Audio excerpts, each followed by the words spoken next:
You are now watching Bleav. Do you believe? Today's episode of the Bleav in Steelers show is brought to you by betonline.ag. Week 4 of the NFL season is almost in the books. We've got a Monday night matchup.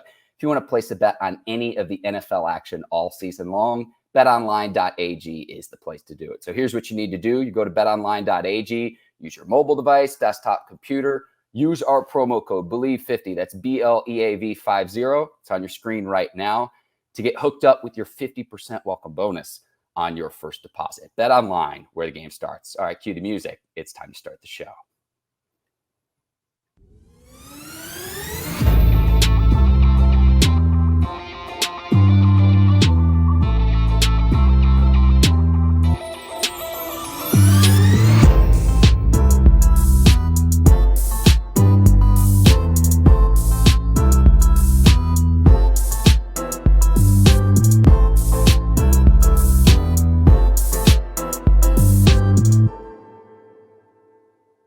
And welcome to the Bleav in Steelers show on the Bleav Network. I'm your host, Mark Bergin, joined today by fellow Bleav Podcast Network host, Andrew Golden. He is with the Bleav in Jets show. Ike Taylor is off. He's scouting out in California. It's part of his scouting duties with the Pittsburgh Steelers. But Andrew, welcome in. Thank you for filling in. I'm sure you're in a lot better mood this Monday than I am. And I got to ask, have the Jets reached out to you yet to play offensive tackle? Because they're really beat up along that offensive line.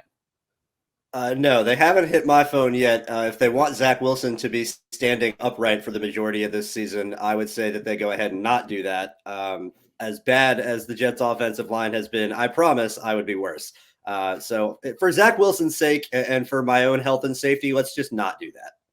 All right. You're very humble and very gracious. Again, Andrew Golden, we'll say the better half of the Bleav in Jets, one of two host of that show. He does a great job. Lamont Jordan as well. So I would encourage any of our listeners here on Bleav in Steelers to go check them out. And again, thank you for coming on today to break down this game at Acrisure Stadium in Pittsburgh. I'll say this, the silver lining for Steelers fans, the Kenny Pickett era is underway. Finally, we've waited for it. I correctly predicted that he would play in this game. And I'll say this, at least he gave the Steelers a chance. And I'm going to say this too, Andrew. Not all interceptions are created equal. And he had 3 interceptions. There was one that was really costly late in the fourth quarter. But all in all, I think that the Steelers offense moved the ball. There was a lot more energy. Like from a Jets perspective, did you want Trubisky to stay in the game? Because the Steelers offense was extremely stagnant in the first half. Oh, yeah, I absolutely was hoping Trubisky would stay in the game with how the game was going through the first half. And you said it right there at the end, Mark, energy. You could just see that the Steelers stadium was dead through the first half. The Jets got out to a 10-0 lead early, and it seemed like all hope was lost. Trubisky was the quarterback, and nothing was going to improve. As soon as Kenny Pickett came on the field, all it took for him was converting a quarterback sneak on a 4th and 1, and the stadium erupted. And I think on top of that, you saw that the team really rallied around him as well. They were able to generate more push in the run game. Kenny Pickett was making plays with his legs to keep drives going as well. He had 2 rushing touchdowns.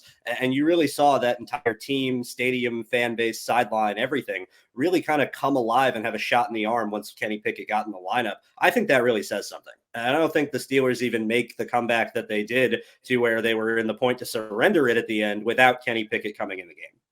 I'm with you there. And I say not all interceptions are created equal. The first pass that he throws is in the interception, a 50-50 ball to Chase Claypool. He's 6'4". I'm actually okay with that. That almost served like an arm punt. Now, the interception that you have to avoid is when you have a lead late in the fourth quarter. Defensive back Michael Carter, the second, makes a diving interception. It was a great play, but that's just a ball you cannot throw. And that's something where Mitch has been a lot more conservative in the 4 games that he's played, probably doesn't make that throw. And Kenny Pickett even said after the game in his news conference that that's just a pass you cannot make in that situation. And the Jets take advantage coming back from a 10-point deficit. Yeah, absolutely. I think for Pickett in particular, that's going to be a learning situation where he threw it late. He's going to the sideline. He's got Freiermuth on Sauce Gardner on a 2nd and 15, I believe it was. And he's going through his progressions off the snap. He gets a little bit of pressure, pockets closing in, and he sees Freiermuth late to his right, and he throws it late. And that gives Sauce an opportunity to recover. He messes up the throw, or the catch, I should say, when he's coming in, closing on Freiermuth. Ball's high. Freiermuth tips it up in the air, and Carter II's able to come over and catch it for the interception. That's just going to be the learning moment for Kenny Pickett, is the next time that happens, just throw the ball in the stands. That you don't need to be trying to force that ball in on 2nd and 15. Yes, you have a lead, but taking time off the clock, getting into 3rd and medium or 3rd and 15 and punting and taking the Jets even further away than they were, that's going to be best case scenario. But that's what you can expect of a rookie quarterback in his first start who didn't practice to start all week. And that's the other thing to remember with Kenny Pickett, is that he wasn't taking first team reps in practice this Trubisky was. So he's been preparing, coming in, not getting the same sort of chemistry with this first string offense. And that's when you're going to have miscues like we saw on that interception. But that's not, like you said, not all interceptions are created equally. I didn't see anything from Kenny Pickett in this game that made me go, oh my God, he shouldn't be playing. Or anything that made me think that this was too big of a moment for him, or that he wouldn't be able to be capable of succeeding. I was quite honestly very impressed with what I saw from Kenny Pickett, and that play included, even though it was a bad ball. That's a rookie mistake that pretty much every rookie quarterback in league history has made, and you expect him to iron it out in the future. And this is coming from an outsider perspective. Again, Andrew Golden, the host of Bleav in Jets as well. And this is why I'm happy to have you on, because we get sometimes too inside baseball when you're covering just one team. Sometimes you need that outsider perspective to see that. And to me, again, it was the energy that was just different. That 3rd interception at the end of the game, Hail Mary, I'm not going to fault any quarterback for giving his team a chance at the very end of the game. So that was his 3rd interception. Andrew, I got to point this out, though. 10 of 13, and his 3, incompletions were interceptions. Kenny Pickett didn't have an incomplete pass in his debut. And again, he didn't practice all week long. So there's your silver lining. I know you don't want to throw to the opposing team, but 10 of 13 in a debut when you didn't have a full week of practice to prepare as the starter, which is the reps that Mitch took. We'll see what happens moving forward. And it leads to, is there any argument that Trubisky should be the starter moving forward? Because I could tell you this as someone who's watched the first 4 games. I don't see any point. Trubisky hasn't shown through 4 games anything, because I go back to even the lone game that the Steelers have won this season, opening week against the Bengals. They win the turnover battle in that one 5-0, and they only win by 3 points in the 4th quarter. It's why they put Pickett in, because it's just like, it got to a point where it's like, this kid can't be worse than Trubisky has been. And when you get opportunity and chance after chance after chance after chance, to me, it's what do you do with those opportunities? And then your body language doesn't lie. And as soon as Pickett went into the game, there was a different energy, not just from the fans in the stadium, but also the players on the field. Yeah, I completely agree. I completely and totally agree. I don't see any reason to keep trying the Mitch Trubisky experiment. Quite honestly, if it in a random dream scenario here, say you keep playing Mitch Trubisky and say he starts playing better. What does that do for you? What is that, where does that help the Steelers organization now and in the future? Because if Trubisky is playing average, he's still not playing good enough to be great or elite, which is where you would always want to have the quarterback position in the NFL. On top of that, he's keeping this first round rookie that you just drafted on the bench, taking away reps and opportunities for him to learn. Kenny Pickett, like it or not, is the future of this team, at least for the next handful of years. And whether it's going to start now going into week 5 after Mitch was benched at halftime, or it's going to start maybe the week after if they bring Mitch back, or whenever it ends up officially starting, even though it seems likely that it already has started, that's the future of the Steelers. And so whether Kenny Pickett is good or bad, the Steelers need to find that out as soon as possible, because in the off chance that Kenny Pickett doesn't work out, now you have to go find someone else. And you can't be wasting time treading water with an average to below average veteran quarterback that's looking for a home, that has shown time and time again that they're not going to be able to perform well enough to stay in one spot for long enough. I don't see any reason to keep playing Trubisky. I think even if Kenny Pickett plays worse, he gets valuable experience. He gets to adjust to the speed of the game. He gets to build chemistry with the starting offense, and that's going to bode well for him in the future, even if this year ends up being pretty rocky. You got to be thinking beyond just this year if you're the Steelers. The chemistry portion, I think, is very underrated because other than George Pickens, he doesn't have the reps with Chase Claypool, Deontay Johnson, Pat Freiermuth that a regular starter would have that, say, Ben Right. Roethlisberger had a year ago. Now, what you're experiencing in New York is the exact same reason why you draft Zach Wilson, because you look at the quarterback talent in the AFC and specifically the teams in your own division. You're accustomed to going Exactly. against Tom Brady when he was in New England for years. You got Josh Allen to deal with in the AFC East as well. I'm looking at that from the standpoint where it's like, look, just put this on paper. This season, which quarterback would you want to have? Lamar Jackson, Joe Burrow, Deshaun Watson, Trubisky/Pickett. I don't care what the upside is. I don't care if Trubisky or Pickett were playing at as high a level as they're capable of playing at this season. They're coming in fourth place in that argument every single time. So you've got to be able to keep up with not only just the teams in the conference, but the teams in your own division. That's something you're accustomed to in New York, and that's why you bring in Zach Wilson. That's why you have to be excited for him in year two. And I'll say this too. I was impressed by him, Andrew, because first start of the season, we knew that George Fant, the left tackle, wasn't going to play. So he's without his bodyguard on the offensive line. And coming back from a 10-point deficit on the road, I know this Steelers team, it's looking grim right now at 1-3 in Pittsburgh, but you had to be happy with what you saw from Zach Wilson to be able to rally his team back in this game. Double-digit deficit on the road. That's not easy. I don't care what the environment, I don't care what the level of talent is on this Steelers team. No, the Steelers could be 0-15, and a Creasier Field, formerly Heinz Field, is still going to be a terrible place to play for any opposing team that walks in the door. I don't care what people think, and maybe as a Steelers fan, Mark, you can correct me on this. I think Mike Tomlin's a heck of a coach. I think there's a lot of teams in the NFL that could do a heck of a lot worse than Mike Tomlin as a head coach. As a Jets fan, let me say, trust me, you can do a lot worse than Mike Tomlin as a head coach. We had Adam Gase for 2 years.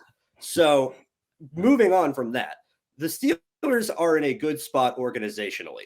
They have, support of their fan base. They have a head coach that the players rally behind and have full trust in. They have a front office that seems to be very in sync with their coaching staff. And when you have that sort of trust in your organization, you can take risks. You can afford to blow things up to build them back up from what they were. And I think after you have a team that for so many years was the core of Ben Roethlisberger, Antonio Brown, offensive line being strong, running game being strong, defense led by TJ Watt and Minkah Fitzpatrick on the back end, that's all well and good. But now Roethlisberger's gone. You don't have Antonio Brown. Le'Veon Bell hasn't been in black and yellow for a long time now. And Najee Harris, as good as he is being hamstrung behind a bad offensive line. You got to find ways to get this offense a spark. You got to find ways to give this offense hope. And that goes for, like I said, you got to be thinking more than just right now, but you can't give up on right now either. And you got to still build something off this season. And even if it's just experience and growth, if you're not doing well enough to grow or get a good experience, it's not going to matter. As a Jets fan, what I saw from Zach Wilson is the fruits of him playing as a rookie, because there was plenty of games as a rookie where Zach Wilson looked awful. There were plenty of games as a rookie where Zach Wilson really struggled. He would get down early and make a few mistakes, and that would be it. He wouldn't be able to get back into a rhythm or call himself back up. And you saw the growth from him now in year two, especially coming off an injury where he plays okay to start, has a bit of a dip through the middle of the game in the third quarter, and the fourth quarter comes around, and Zach Wilson came alive, and he woke up. And we saw, quite honestly, some of the best football he's played as a New York Jet on those last two drives in the fourth quarter to lead the Jets to a win. That's what, if you're the Steelers, you're hoping to see from Kenny Pickett. That's where you see, okay, we're playing this rookie. The situation around him may not be perfect, but we want to get him the experience now, get him adjusted to the speed of the game, let him learn on the job. So then going into year two, he can already be ahead of the schedule with the learning curve. And now we can work to surround the team with as much talent as possible to help him. Yeah, and I know the Steelers are without TJ Watt, the reigning defensive player of the year.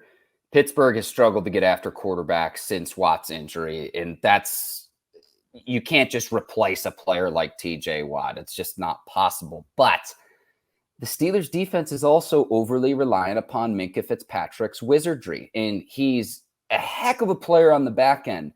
But in a certain sense, he's been so good, it's like, I would argue that other than kicker Chris Boswell, that he's been almost the Steelers' best offensive player. He almost had a pick six. He got ruled out. It set up a touchdown.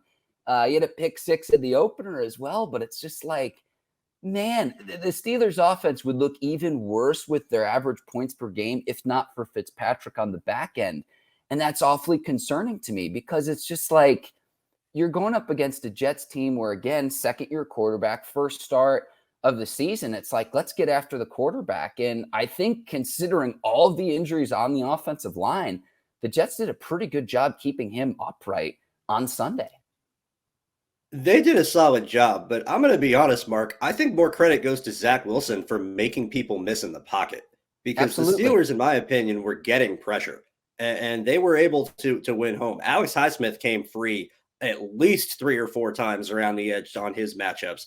Even after their rookie right tackle Max Mitchell went down and they had another backup come in, Highsmith was doing damage on both sides. And I really thought this was an impressive game from Zach Wilson to be able to evade pressure, make people miss, get out of what should have been sacks, quite honestly, where he's dead to rights, and his ability to move and escape and somehow dance around. As a Jets fan, we're sitting there going, no, throw it away, throw it away, throw it away. And he's somehow still moving and finding a way to get out and find a way to escape. That isn't always going to happen.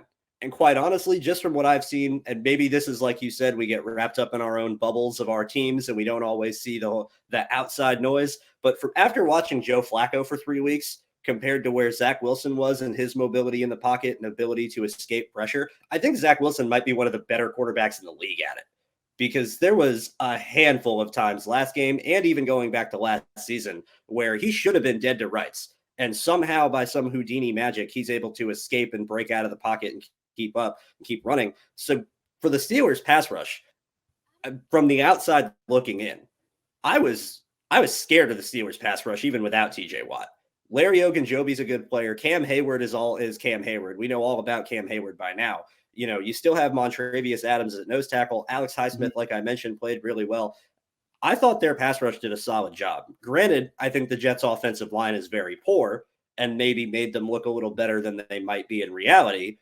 But I think you really got to give more credit to Zach Wilson for getting out of the pressure. And I think when it comes to the Steelers, it's about finishing the sacks, not so much getting to the quarterback, at least from what I saw yesterday. Highsmith had a sack. He leads the NFL with 5.5 on the season, but the Jets held Cam Hayward in check.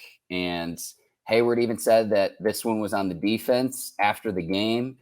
I know he had some sort of leg injury at the end of the game, but 1 TFL, 0 sacks, 0 quarterback hits. Like, I know that quarterback hits and pressures aren't necessarily always an indicator if a defensive tackle is doing well, but if Watt is going to be out, Cam Hayward's the next guy that defenses opposing offenses are going to key on. And I'd like to see a little bit more production from Hayward in Watt's absence, but Highsmith still leading the league in sacks. We'll see what happens here on Monday Night Football tonight, but 5.5, he's been really good off the edge. But the thing with Watt is the Steelers consistently line him up over an opposing team's right tackle. Most quarterbacks in this league are right-handed. So that is very deliberate for where they line up Watt on the field.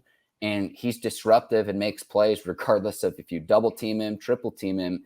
And he's not the type of player where you can just plug and play with next man up. It's just not going to be that simple. Andrew, I wanted to ask you near the end of the first half, how mad were you at the roughing the passer penalty on Mitch Trubisky, which set up a 59-yard Chris Boswell field goal to end the first half on Sunday? I wasn't mad that they called the penalty. I was mad at Carl Lawson for hitting Trubisky in that situation. Yeah. I'm not egregious. I'm not going to sit here and be like, oh, the refs are terrible, or no, this isn't football. There's been plenty of times when that has happened, and that is the case. This wasn't one of them. You got to know it's the end of the half. It's a Hail Mary situation. And if you're Carl Lawson, I'm not even breathing on Trubisky. I'm playing contained to make sure that he doesn't just get a free scramble to maybe get in field goal range or try something silly with a 1 second on the clock. But outside of that, I'm not worried about it. And the second I see Mitch loading up to throw, that's my cue to back off. So I really wasn't. I was way more upset at Carl Lawson, who's a veteran who should know better, than I was at the refs for throwing the flag, quite honestly. Gotcha. Well, it was like, this is the only way we're going to score in the first half because it was brutal. It was absolutely brutal. And Boswell's, other than Justin Tucker, I'd argue he's as good as there is in this league from the kicker standpoint. I'll say this too, from a Steelers standpoint too. Gunnar Olszewski, punt returner. This is now the second time in 4 weeks where he had a botched punt in the New England Patriots game in a scenario where the Steelers only had 10 men on the field.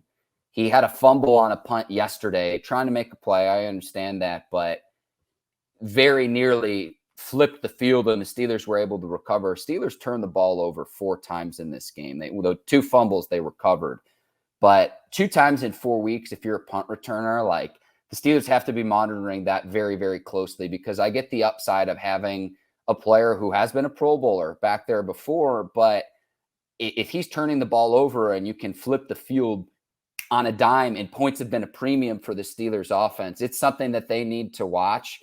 I'd give him a few more weeks, but 2 times out of 4 weeks where that was a key moment in the game with the Steelers recovery. But I was freaking out to where it's like, not this again, because right now with how bad the offense has been in Pittsburgh, the defense and special teams have had to play almost perfect. And Sunday's game goes to show you where sometimes you're going to have some give from your defense. You got to play complementary football. Steelers defense didn't get it done, but at least the offense gave them a chance and put them in a position to win. I'll say this too. Another guy, both Ike Taylor and I were very high on coming out of the draft, Breece Hall. I think he got a stud running back out of Iowa State, and he was able to get it done, reach across the goal line, just a gritty run. I think he's a do-it-all back.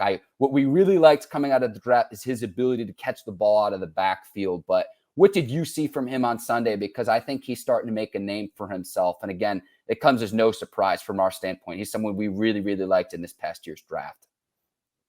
Well, you guys aren't alone in that aspect. Lamont Jordan, my co-host over on Bleav in Jets, who's a former pro running back himself, loves Breece Hall. Was absolutely shouting his praises from the rooftops when we were leading up to the draft in the spring, going over the potential that the Jets might add a running back. Neither of us thought that they would take one as early as they did, but Lamont was adamant Hall's the best running back in this draft, and it wasn't even close. I was a Kenneth Walker guy myself. I had them as kind of 1A, 1B, but not going to sit here and say that I didn't think Breece Hall was a talented player, because he absolutely is. And being in New York, he's their running back 1 now.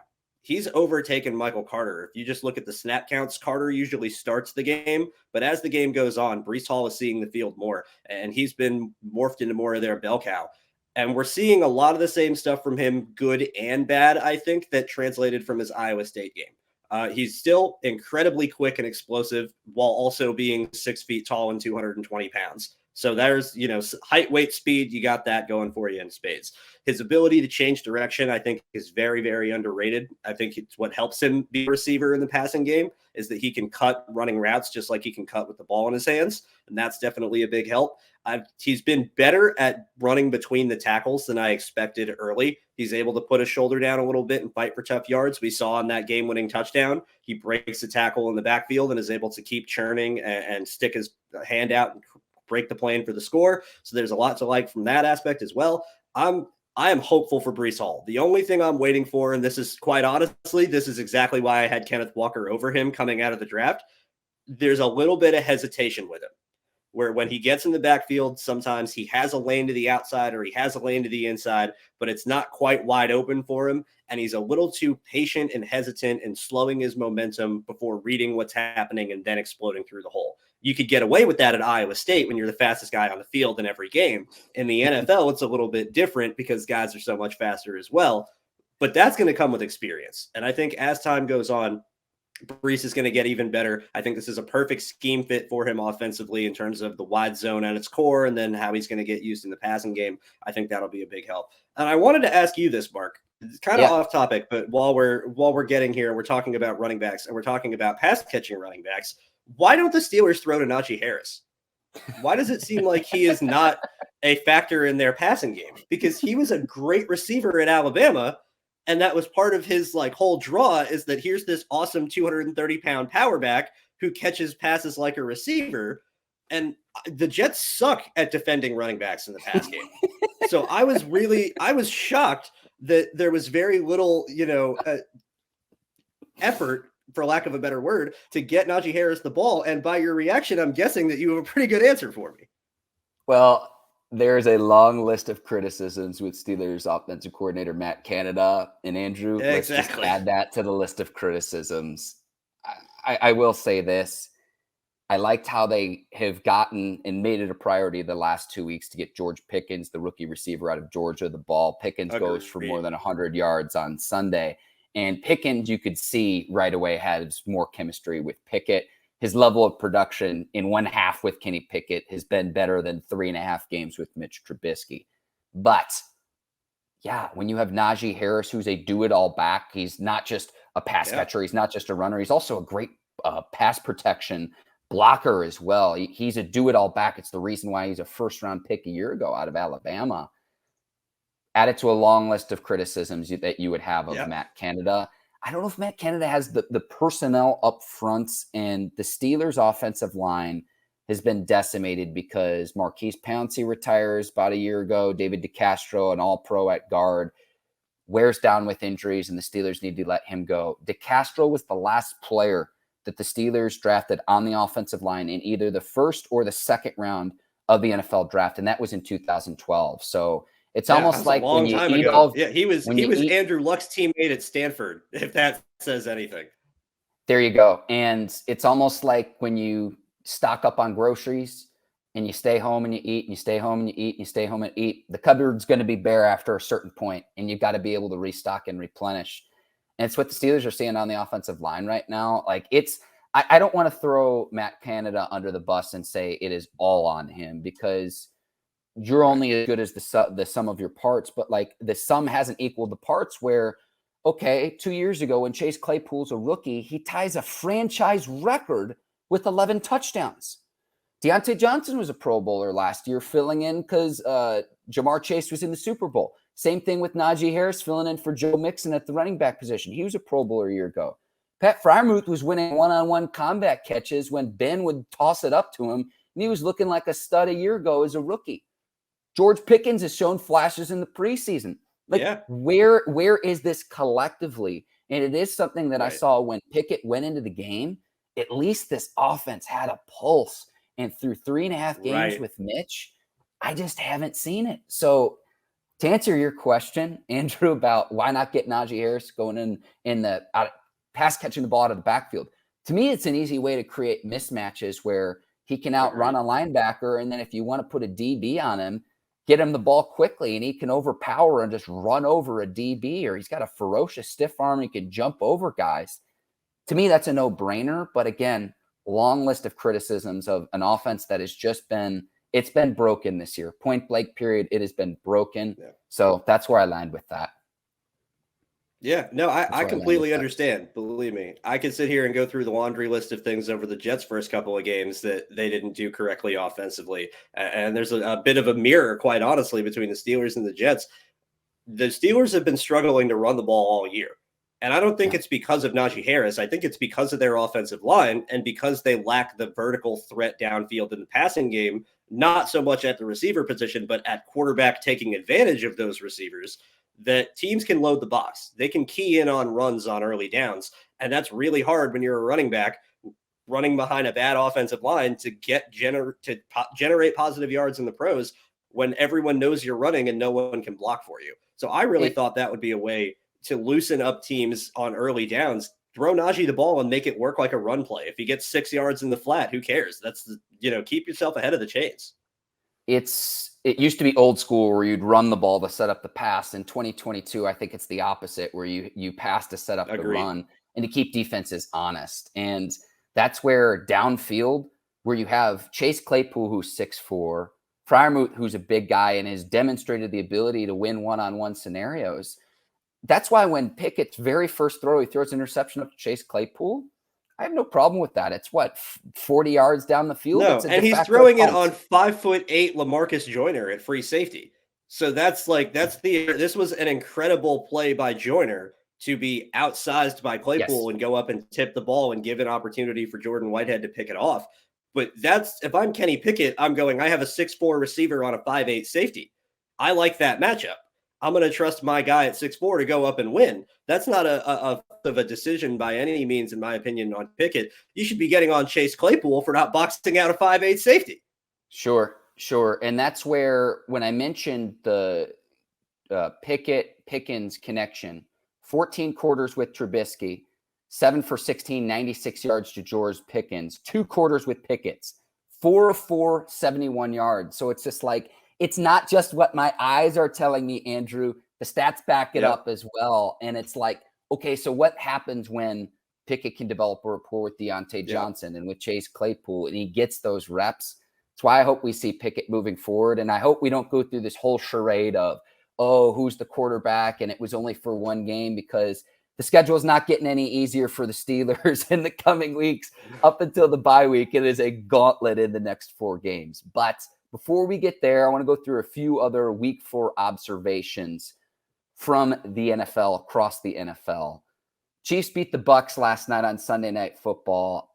I want to say this, Andrew. I deeply discounted Patrick Mahomes' ability to get his team fired up, because the last time they played the Buccaneers was in the Super Bowl at Raymond James Stadium, and there was no way they were going to lose last night. As soon as they came on, I saw how animated and fired up both Mahomes and Kelsey was. It was like I felt like an idiot for picking the Bucs on Sunday Night Football.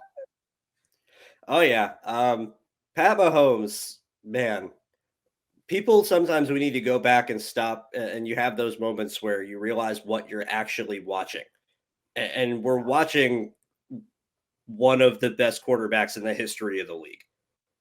We're watching a guy that's going to go down when he retires like an Elway or like a Marino.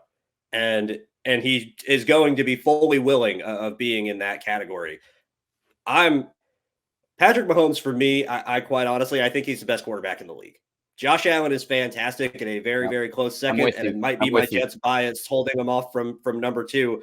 But Pat Mahomes has the special ability to always find the open man when he needs to at the very most important times. Where very rarely do you see Pat Mahomes get into a situation where he has nowhere to go with the ball and he doesn't have an answer whatsoever, and he just throws a prayer and hopes for the best. His prayers are calculated. His prayers are deliberate, where he goes, okay, I'm falling away. I'm on my back foot. There's 3 guys in my face. And there's Travis Kelce. He's got 2 guys on him, but he's got a half of a step and a slight bit of outside leverage. That's all I need. Let's, off my back foot, over the head, perfect ball, boom. Pat Mahomes is a magician.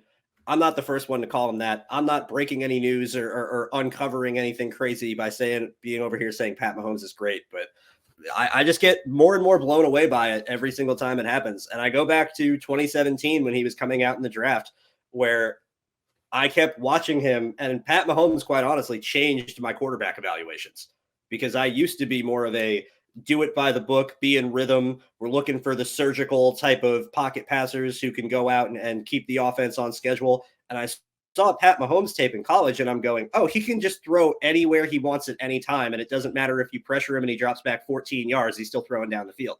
That's a superhuman skill. I don't know if there's many other people in the NFL that can play like that, Josh Allen included. You can count them on one hand, and it might not even be that many. So look out, rest of the NFL, because we got some dangerous, dangerous quarterbacks in the AFC. My logic when I picked the Bucs was Todd Bowles figured out Mahomes with the 2 high safeties and slowing down a Chiefs offense that at the time had Tyreek Hill. And I'm like, well, Tyreek Hill's gone now. And this was the Buccaneers defense that held the Chiefs to 9 points in the Super Bowl. First time that they're playing. I know that the rosters aren't quite all the same, but this is what I didn't realize. It's not just everything that you described with Mahomes. Mahomes with a much upgraded offensive line. Mahomes with time in the pocket to throw the ball is the scariest thing in all of the NFL. And why we question, oh, well, let's pick the Broncos, the Raiders, or the Chargers is the sexy upset pick in the AFC West. Why do we do this? So it was Wasn't just on me. display yet again. I had the Chiefs in the Super Bowl this year, so it didn't find me in that crowd. Speaking of the Bills, crazy comeback win against the Ravens. Ravens led by 17 points against the Bills. Week 2, the Ravens had a 21-point lead against the Dolphins. I thought this was the team that was supposed to be able to run the ball and run out the clock. Ravens lose both of those games. Now, the Ravens joined the 2011 Vikings, only team to lose multiple games after leading by 17 points within their first 4 games. I knew this was going to be a showdown, but we see Josh Allen's wizardry yet again, and they pull one out on the road in Baltimore. Heck of a game and heck of a finish. I hope we get to see this matchup again come playoff time, because this was just a heck of a game on Sunday afternoon. I wouldn't be shocked at all if we see this game again in the playoffs. I think you have 2 teams in the Ravens and the Bills that are very, very talented, that are very, very well coached, that have great quarterbacks leading them, and have strong defenses that can make plays when it counts to keep them in games. That's a recipe for playoff football. I think you're going to see those 2 definitely as one of the 7 that gets out of the AFC when we get to January. Sticking to Buffalo in particular, I think they're the best team in the league. And I don't even think it's close. I don't even know who I would put as the number 2 behind them right now, because offensively, defensively, special teams, the whole collective phase, coaching included, I don't know if there's a squad that's assembled better. And it shows in games like this. How many other teams in the NFL can get down 17 points and still win? How many other teams can get down 17 points against the Baltimore Ravens and still win? Not many. And I really think on top of Josh Allen and how incredible he is, which, he's an alien, like talking about Mahomes, we don't need to say anything that's already been said before. But I want to give credit to Sean McDermott, because I don't hear nearly enough people talking about the job that Sean McDermott has done as head coach of the Buffalo Bills. He comes in his very first season, goes 9-7 and takes the Bills to the playoffs for the first time in something like 15 years. And the Bills have been a powerhouse ever since. They draft Josh Allen. There's a slight learning curve his rookie year. Second year improvement, they make the playoffs. Third year, he's one of the best quarterbacks in the NFL. Fourth year, they look like the best team in the NFL. And no one wants to say Sean McDermott's the top 5 head coach. No one wants to say Sean McDermott is even mentioned among some of the greats. I brought up Mike Tomlin earlier and the pedigree that he's earned over his coaching career, which again, I think is very warranted for Tomlin. But I also think McDermott deserves a lot of that same praise and the collective team that he has built. You know how hard it is to have a team in the NFL with arguably the best offense and arguably the best defense at the same time? And how often does that happen? When you can sit there and say that one team has probably the best offense and probably the best defense in the league. How are you supposed to combat that? That to me goes to coaching. The Bills have had credit to GM Brandon Beane as well, but Sean McDermott, man, it's time we give this guy his flowers. He's really earned it. If you're a Bills fan, you're just hoping that this team doesn't peak too soon. And I know they've had some injuries on the defensive side of the ball, safety position, but I'll say this about McDermott. You go back to when it matters in the playoffs, 13 seconds left against the Chiefs. Can you get back to that point again? And then can you win when you're in that position again? And then I'll give you your flowers, because regular season and getting this team to the postseason, I'm with you. But with the NFL, it's what have you done for me recently? And come playoff time, that's what people are going to point to. And that would be, I guess, the argument against McDermott. I'm with you with the Bills. I think you could make an argument about the Chiefs. I think you could maybe make an argument about the Eagles. And this is where I wanted to ask you with the Eagles, the only undefeated team left in the NFL at 4-0. How long do they stay undefeated for in the coming weeks? Because I'm looking at their schedule. I'll read this to you.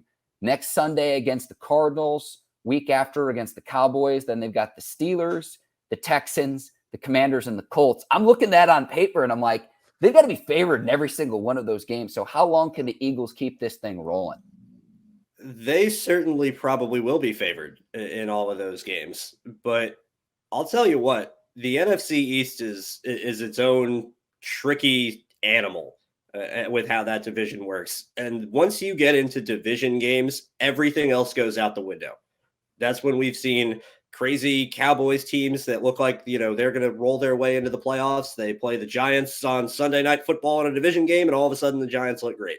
or, the Commanders play terrible all year and all of a sudden they go into Philadelphia and that's when they wake up. So I'm looking at that game against the Cowboys. One, because we got to be honest, the Cowboys are playing well. They're a good team in their own right. Cooper Rush is undefeated as a starter, is playing plenty good football. Yeah, playing plenty good football to keep their offense going afloat. I would like, for my fantasy team's purposes, for them to give Tony Pollard the ball more, but that's a discussion for another day. Either way, I think the Cowboys are going to be their best shot at a loss. I'm not going to come out and say, yes, the Dallas Cowboys are going to beat the Eagles, but of those next 4 games, I think that's the one where they could potentially see some trouble, and I could see the Cowboys irking out a win, knocking the Eagles out of undefeated. The Eagles are going to be a problem for most of this year, if not all of it. I'm with you. I've got the Eagles as the top team in the NFC right now. That's just where I'm at, and Jalen Hurts and company have been balling. They got 2 stud receivers. And I mean, we could talk till sundown about how good this Eagles team's looked. The Jags team, by the way, too. I think the Jags are pretty good in the AFC South. A few other things I want to discuss, though. Carolina Panthers. I know Matt Rule wouldn't rule out benching Baker Mayfield in the coming weeks. I think Rule is a lame duck walking. And I'm going to say this, too. Benching Baker Mayfield in favor of Sam Darnold is not going to save your job. Point blank period. And it's no knock on Sam Darnold or Baker Mayfield, but Mayfield is a better quarterback than Sam Darnold. And if Darnold does end up getting the start, you are going to see this. Mark my words here. We're recording this on October the 3rd. Mark my words. You can come back to this clip after the fact. But if Darnold gets the start over Mayfield, it's not going to solve anything for the Panthers. No, not at all. You're talking to a Jets fan. I don't need to see anything more out of Sam Darnold to know that he is not going to be capable of leading that team to any sort of success. If Baker can't do it, then Darnold definitely can't do it. And quite honestly, I don't think that while neither of the quarterbacks are necessarily good or have played well during their time in the pros, it's not just on them. I think the offensive system as a whole is struggling. I think their offensive line has been struggling and was struggling last year. First round pick Ike Ekwonu has been having a rough go of it his first few games in the NFL. He's really adjusting to the speed of the game, and that's really putting a damper on things. And when you have really looking at, like we were talking about with the Steelers before, you have Chase Claypool and George Pickens and a great running back and Najee Harris, and you have talent, you have weapons, you have threatening opportunities on offense. But where's the collective vision for it? How does it all fit together and how does it all work out? Well, it's the same sort of thing in Carolina. You have Robbie Anderson, you have DJ Moore, you have Christian McCaffrey, you have a couple of good tight ends. Tommy Tremble's a good player. I know they have another Ian Thomas is a solid tight end. They have weapons on this offense. They have talent on this offense. I couldn't even Terrace Marshall. I loved Terrace Marshall coming out from LSU. He's their number 3 receiver. There's a bunch of talent on this team. But where is the cohesive vision to kind of keep it all together and form a unit as opposed to just a collection of players? When you don't have the quarterback that can distribute the ball and you don't have the head coach in place that can set the ship and give your collective vision for everyone to follow, it makes things hard. Hand up, calling out myself here. Boy, was I wrong on Matt Rule, because I wanted him as Jets head coach when Adam Gase got fired, and I am praising my lucky stars they got Robert Saleh. and they kept the year Matt Rule went to Carolina, the Jets kept Gase for another year, and that worked out in the end. But boy, was I hoping for him to come to New York, and boy, am I glad that didn't happen. I'm glad to see someone else. I'll admit when I'm wrong too, or it's just like, we're not going to, no one bats 1,000. I thought Rule, year 3 in Temple, he turned things around in year 3. At Baylor, he turned things around in year 3. I was like, maybe at the Panthers this season. Still got all he did was rebuild programs in college. Yeah, all he did was build teams up from nothing in college, but the NFL is not college. One other thing, and some would argue that we're burying the lead here, Andrew. Return of the double doink. Vikings beat the Saints in the UK. The international fans are going nuts. They like the kicking game even more than they like the offensive defensive action. Cody Parkey's got to be thanking his lucky stars. He's no longer the only one. 61-yard field goal, double doink on Sunday in the UK. To me, that was like the biggest highlight of anything that happened on Sunday. Oh, absolutely. Yeah, no, I had a lot more fun waking up this early on October Sunday to watch that happen as opposed to last year when the Jets got killed by the Falcons in London. That was a much better opportunity for me. But no, that's nothing better than that. Nothing better than everything down on the line. When you get to watch teams that you don't care about, it's the most fun being an NFL fan. When you're not invested in what's happening whatsoever and the hilarity that can ensue doesn't affect you, it's the best time in the world. So 11 a.m. on a Sunday watching a double doink, nothing better than that. That is Andrew Golden from Bleav in Jets. In the coming weeks, the Steelers have the Buffalo Bills on the road, 13-point underdog in week 5. Your Jets are going to be hosting the Miami Dolphins. That's low-key going to be one of the best games in week 5. Go ahead and plug your show, any of the social media channels that you would like. I'm going to give you the floor. Thank you so much, Andrew, for coming on, but plug anything you would like here.